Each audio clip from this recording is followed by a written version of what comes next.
Hello everyone. तो इस video में हम जानेंगे पिछले वीक के best current affairs through MCQs 25 से 31 दिसंबर तक होंगे, वो हम इस वीडियो में जानेंगे। तो चलिए शुरू करते हैं। सबसे पहले हमारा क्वेश्चन है कि वज्र प्रहार मिलिट्री एक्सरसाइज ये किन दो देशों के बीच में होती है। एक तो इंडिया है, दूसरा आपको बताना है कि इन चारों में से दूसरा कौन सा है। अगर आपको पता है तो सही है, वरना इसका आंसर है यूएसए। तो जो वज्र प्रहार मिलिट्री एक्सरसाइज है वो आपकी यूएसए और इंडिया में कंडक्ट की जाती है, इन दोनों देशों के बीच में कंडक्ट की जाती है। तो कई बार एग्जाम में क्वेश्चन आता है, आपको मिलिट्री एक्सरसाइज का नाम दे दिया जाएगा, आपको बताना होगा कि वो किन दो देशों में की जाती है। वैसे ही आपको एक और मिलिट्री एक्सरसाइज याद रखनी है जिसका नाम है मालाबार। मालाबार एक्सरसाइज की जाती है क्वाड नेशंस के बीच में। अब क्वाड नेशंस क्या है? ये चार देशों का समूह है। इसमें कौन कौन से आते हैं चार देश? सबसे पहले यूएस, फिर ऑस्ट्रेलिया, इंडिया और आखिर में जापान। ये आपस में कंडक्ट करते हैं मालाबार एक्सरसाइज, ये भी आपको याद रखना है। और वज्र प्रहार का तो आपको पता चल गया, ये होती है इंडिया और यूएसए के बीच में। दूसरा क्वेश्चन है हमारा land of fire and ice से रिलेटेड। आपको बताना है कि land of fire and ice किसे कहा जाता है। क्या वो नॉर्वे है, रशिया है, आइसलैंड है या फिर कनाडा है? तो जल्दी बताइए। इसका आंसर है आइसलैंड। तो आइसलैंड को कहा जाता है land of fire and ice. क्यों कहा जाता है? बिकॉज ऑफ इसकी लोकेशन। यहाँ पर इसकी लोकेशन है, बिकॉज ऑफ लैटिट्यूड, यहाँ पर ठंड बहुत होती है और उसके कारण यहाँ पर बर्फ बहुत ज्यादा पड़ती है, तो इससे इसको कहा जाता है लैंड ऑफ आइस। अब लैंड ऑफ फायर क्यों कहते हैं इसको? बिकॉज यहाँ पर वोल्केनिक एक्टिविटी बहुत होती है। आइसलैंड में वोल्केनिक एक्टिविटीज भी बहुत होती है। आपने अगर कभी भी आइसलैंड की फोटो देखी होगी तो आपने देखा होगा वहां पर लावा निकल रहा होगा। अगर कभी भी आप सर्च करेंगे आइसलैंड की फोटो तो ज्यादातर चांसेस है कि लावा वाली फोटो ही आपको दिखाई देगी नेट पर। तो इसलिए आपको याद रखना है कि land of fire and ice किसे कहा जाता है? आइसलैंड को। और आइसलैंड से रिलेटेड एक और भी क्वेश्चन है जो इंपोर्टेंट है कि अगर आपसे पूछा जाए कि कौन सा ऐसा देश है या फिर किस देश की राजधानी सबसे नॉर्थ में लाई करती है, कि अगर लैटिट्यूड वाइज पूछा जाए, जैसे कि इक्वेटर है, तो नॉर्थ में सबसे ऊपर किस देश की कैपिटल है?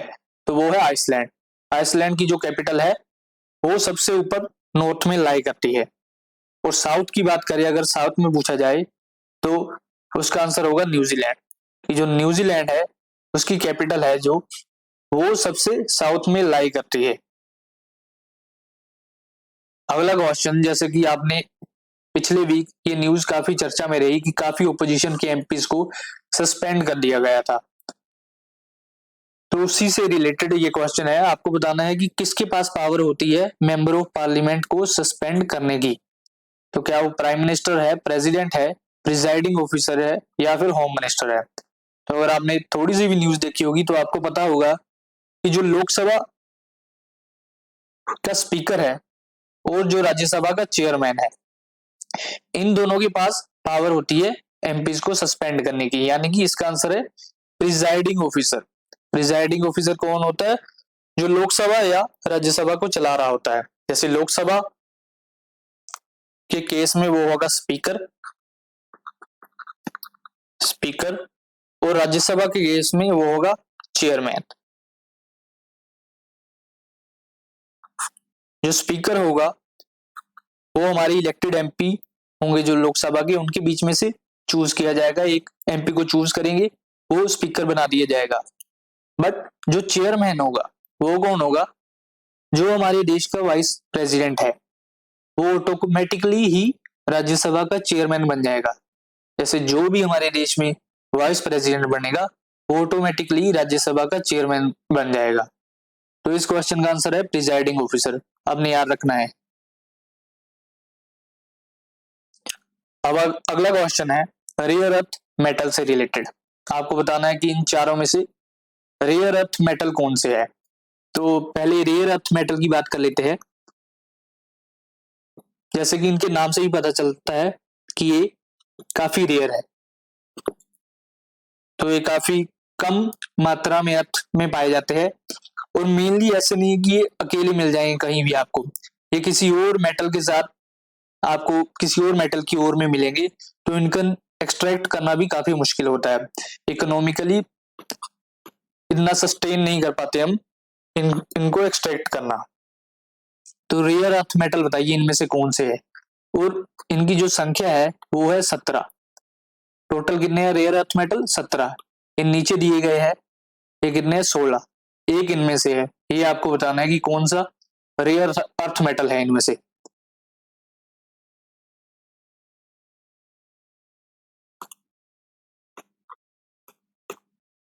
जल्दी बताइए। वैसे इसका आंसर है वो है स्कैंडियम। इसका आंसर है स्कैंडियम। गोल्ड इसका आंसर नहीं है, ना ही टंगस्टन है। हो सकता है आप लोगों के लिए गोल्ड रेयर हो, बट वो रेयर अर्थ मेटल नहीं है। स्कैंडियम है रेयर अर्थ मेटल, और बाकी जो 16 है वो नीचे दिए गए हैं, आप यहाँ पर पढ़ सकते हैं। मेनली अभी न्यूज में क्यों था, क्योंकि चाइना के पास ये 17 के 17 मेटल है। चाइना की मोनोपोली है मेनली रेयर अर्थ मेटल्स में। तो चाइना ने अभी क्या किया था, जो उनके पास टेक्नोलॉजी है इन रेयर अर्थ मेटल्स को एक्सट्रैक्ट करने की, उनको किसी दूसरे देश को बेचने से या देने से पर बैन लगा दिया था, तो इसलिए ये न्यूज में थे। अगला क्वेश्चन देखिए, टाइगर रिजर्व से रिलेटेड है, एनवायरमेंट से रिलेटेड है, और टाइगर रिजर्व काफी रहते हैं न्यूज में। तो आपको बताना है कि नाम दापा टाइगर रिजर्व कहां पर लोकेटेड है। तो इसका आंसर है अरुणाचल प्रदेश। आपको टाइगर रिजर्व के बारे में काफी पता होना चाहिए। जैसे बिहार में कौन सा है? बिहार में वाल्मीकि टाइगर रिजर्व। बिहार में कौन सा है? Valmiki tiger reserve. वैसे ही उड़ीसा में कौन सा है? सिमलीपाल। और असम में है मानस। ओरांग भी है, ओरांग है। अगला क्वेश्चन सोन रिवर से रिलेटेड है। आपको बताना है सोन रिवर किसकी ट्रिब्यूटरी है। तो हाल ही में काफी माइनिंग हो रही थी सोन रिवर पर, तो उस पर बैन लगाया था सरकार ने, इसलिए सोन रिवर न्यूज में थी। तो आपको बताना है इसकी कौन सी रिवर की ये ट्रिब्यूटरी है। तो ये ट्रिब्यूटरी है गंगा रिवर की। सोन रिवर ट्रिब्यूटरी है गंगा रिवर की। और सोन रिवर का ओरिजिन पॉइंट कहां से है? अमरकंटक से। अमरकंटक ये कहां पर है? छत्तीसगढ़ में।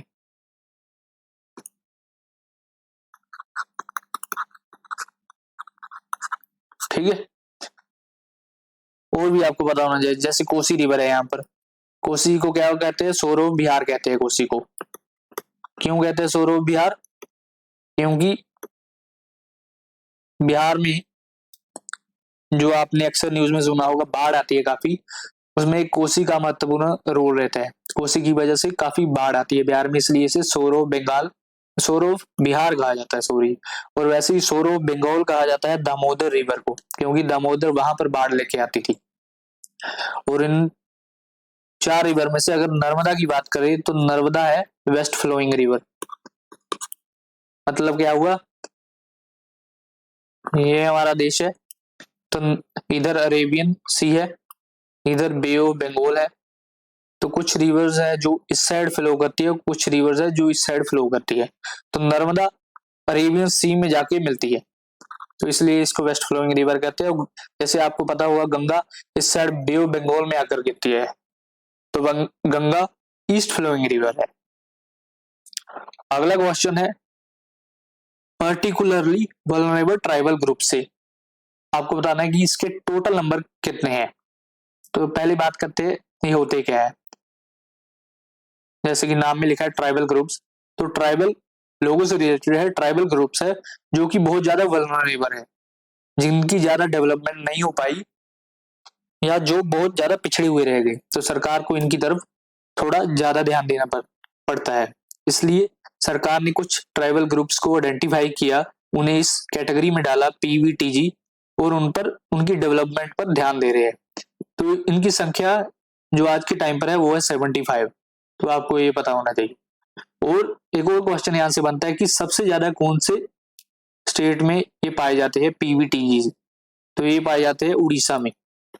उड़ीसा में सबसे ज्यादा नंबर है इनका 13 पीवीटीजी, ये पाए जाते हैं उड़ीसा में। अगला क्वेश्चन है फेम स्कीम से रिलेटेड। आपको बताना है किससे रिलेटेड है।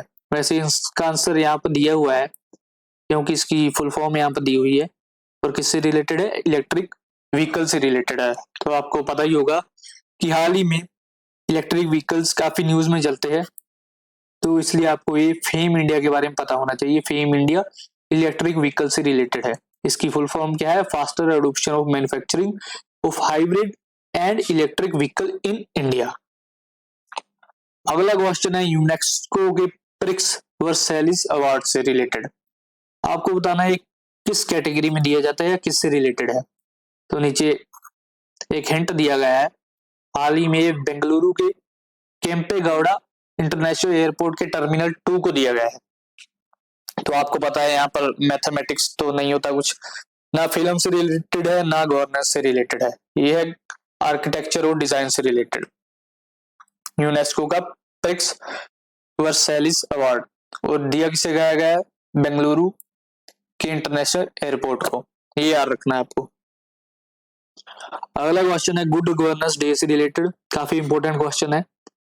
आपको बताना है गुड गवर्नेंस डे कब हम सेलिब्रेट करते हैं। तो इसका आंसर क्या है? 25 दिसंबर। इस दिन क्या होता है? हमारे पूर्व प्रधानमंत्री अटल बिहारी वाजपेयी जी का जन्मदिन होता है। तो इसलिए हम गुड गवर्नेंस डे मनाते हैं 25 दिसंबर को। जियोग्राफी से रिलेटेड क्वेश्चन है। आपको बताना है ग्रेटर टूनब, लेसर टूनब और अबू मूसा, ये एरिया कहाँ लोकेटेड है?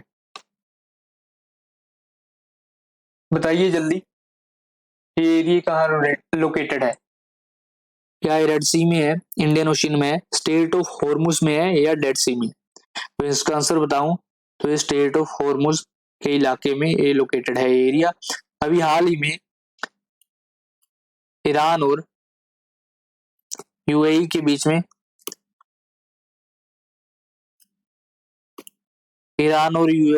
में इन तीनों एरियाज को लेकर टक्कर चल रही थी। ईरान इन पर अपना कब्जा बता रहा था और यूएई इन पर अपना कब्जा बता रहा था।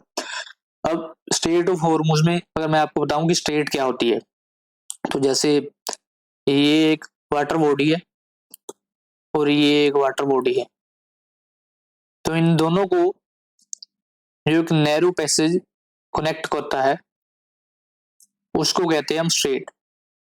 समझ गए? ये जो बीच वाला एरिया है इसे क्या कहा जाता है? स्ट्रेट। इसको कहते हैं strait, narrow passage of water body connecting to larger water bodies. आपको इन की लोकेशन भी पता होनी चाहिए। रेड सी कहाँ पर है, इंडियन ओशन कहाँ पर है, डेड सी कहाँ पर है, स्पेशली डेड सी को कौन सी कंट्रीज डेड सी को सराउंड करती है, जैसे यूक्रेन हो गई, टर्की हो गई, रोमेनिया हो गई, रशिया हो गई, जॉर्जिया होगी, ये सारी डेड सी के किनारे पर कंट्री है। वैसे भी यूक्रेन और रशिया काफी न्यूज में रहते हैं, तो आपको इसकी लोकेशन जरूर पता होनी चाहिए। अगला क्वेश्चन रिलेटेड है ब्लैक टाइगर से। ब्लैक टाइगर जिन्हें मेलेनिस्टिक टाइगर भी कहा जाता है, इंडिया में कहाँ पर मिलते हैं, कौन से टाइगर रिजर्व पर मिलते हैं? देखिए आपको मैंने अभी बताया था वाल्मीकि कहाँ पर है और सिमलीपाल कहाँ पर है। इन दोनों के बारे में थोड़ी देर में बताता हूँ, पहले आप इसका आंसर दीजिए। तो ब्लैक टाइगर मेनली पूरे ब्लैक नहीं होते हैं, इन पर थोड़ी ज्यादा काला रंग की धारियां होती है। इनको मेलेनिस्टिक टाइगर भी कहा जाता है और ये सिर्फ इंडिया में पाए जाते हैं और सिर्फ सिमलीपाल टाइगर रिजर्व में पाए जाते हैं। सिमलीपाल कहाँ पर है? थोड़ी देर पहले बताया था,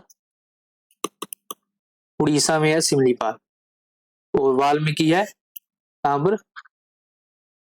बिहार में। ठीक है। और सुंदरवन टाइगर रिजर्व वेस्ट बंगाल में। बचा बांदीपुर, ये है आपका कर्नाटका में। इनकी लोकेशन आपको पता होनी चाहिए।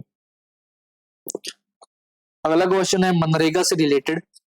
कि among the following who are eligible to benefit from MG NREGA. ठीक है,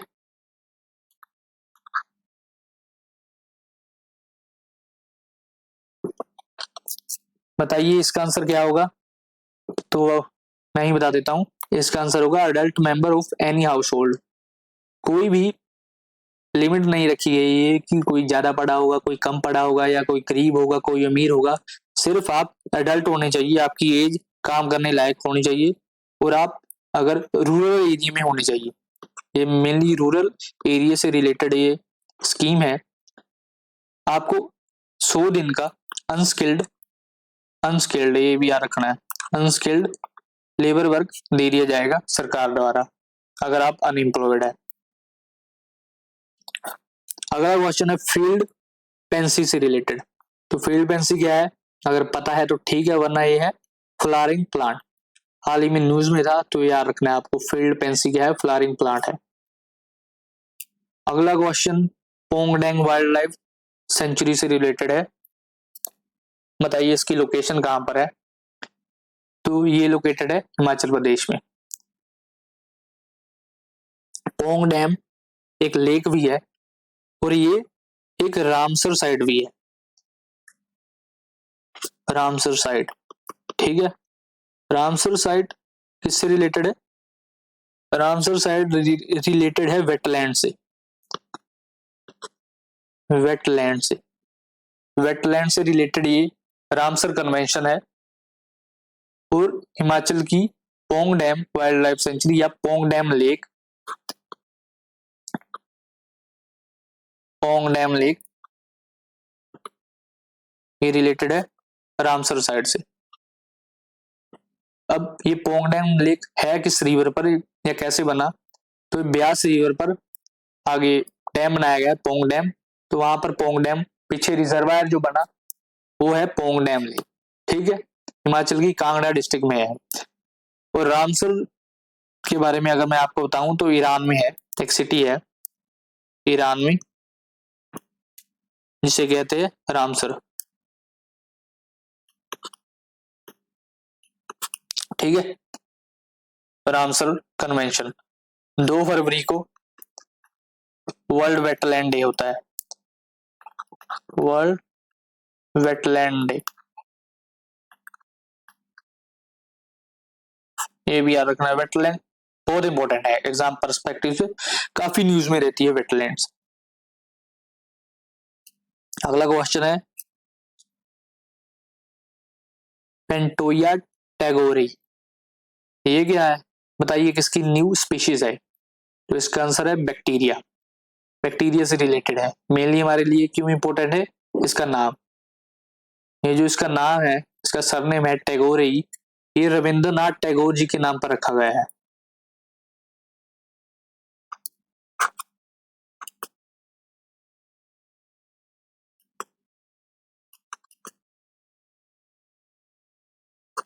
ठीक है, ये आपको याद रखना है। अब एक रिपोर्ट आई थी ग्लोबल रिस्क सर्वे, किसने लॉन्च की थी, पीडब्ल्यूसी, एक ग्लोबल कंसल्टेंसी फर्म है। तो इसने बताया था कि इंडियन ऑर्गेनाइजेशन को बिगेस्ट थ्रेट किससे है। तो बताइए आपको क्या लगता है। तो इसका आंसर है साइबर रिस्क। साइबर रिस्क का सबसे बड़ा खतरा है इंडियन ऑर्गेनाइजेशन को 2023 में। अगला क्वेश्चन है, आपको बताना है 3 शब्द किससे रिलेटेड है, डिकोफोल, डिनोकैप, मिथाइलोमाइल किससे रिलेटेड है। ये क्या कैंसर मेडिसिन है, पेस्टिसाइड है, रेयर अर्थ मेटल है, या फिर मलेरिया मेटल, मलेरिया मेडिसिन। तो इसका आंसर है पेस्टिसाइड। ठीक है, ये किससे रिलेटेड है, पेस्टिसाइड से। क्यों न्यूज में थे, क्योंकि इनको बैन कर दिया गया है गवर्नमेंट द्वारा। आपको पता होगा आर्टिफिशियल इंटेलिजेंस के बारे में कितनी न्यूज में रहती है आजकल, हर दिन कुछ ना कुछ चला रहता है आर्टिफिशियल इंटेलिजेंस के बारे में। तो सीधा सीधा कई बार क्वेश्चन आ सकता है कि बताइए हु क्वाइंड आर्टिफिशियल इंटेलिजेंस, किसने ये नाम पहली बार दिया था। तो इसका आंसर है जॉन मैकार्थी। ये कौन थे, अमेरिकन साइंटिस्ट थे, कंप्यूटर साइंटिस्ट, तो इन्होंने सबसे पहले नाम दिया आर्टिफिशियल इंटेलिजेंस का।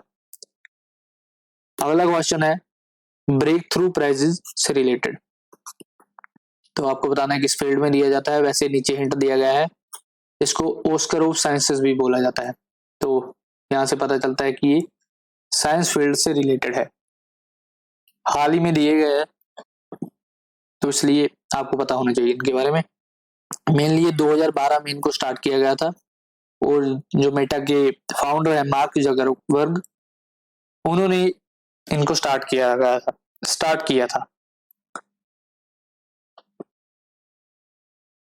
अगला क्वेश्चन है अंगोला से रिलेटेड, तो हाल ही में अंगोला ने क्या किया, इसने ओपेक को छोड़ दिया है। ओपेक क्या है, ऑर्गेनाइजेशन है पेट्रोलियम एक्सपोर्टिंग कंट्रीज की।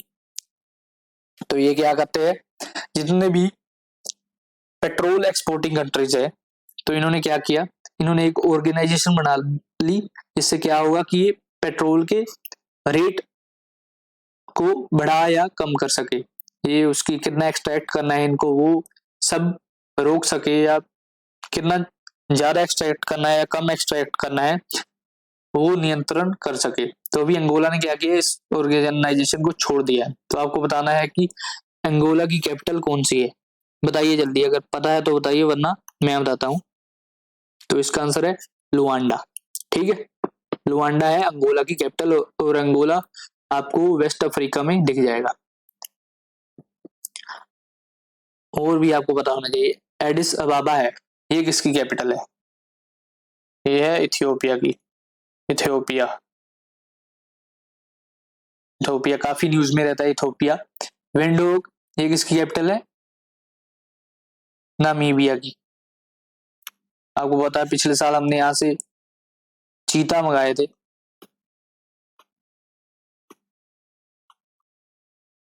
तो ये आपको पता होना चाहिए नामीबिया के बारे में। और आखिर में बची अस्मारा, ये किसकी कैपिटल है, ये कैपिटल है, यहाँ बताता हूँ आपको, ये कैपिटल है एरिट्रिया की।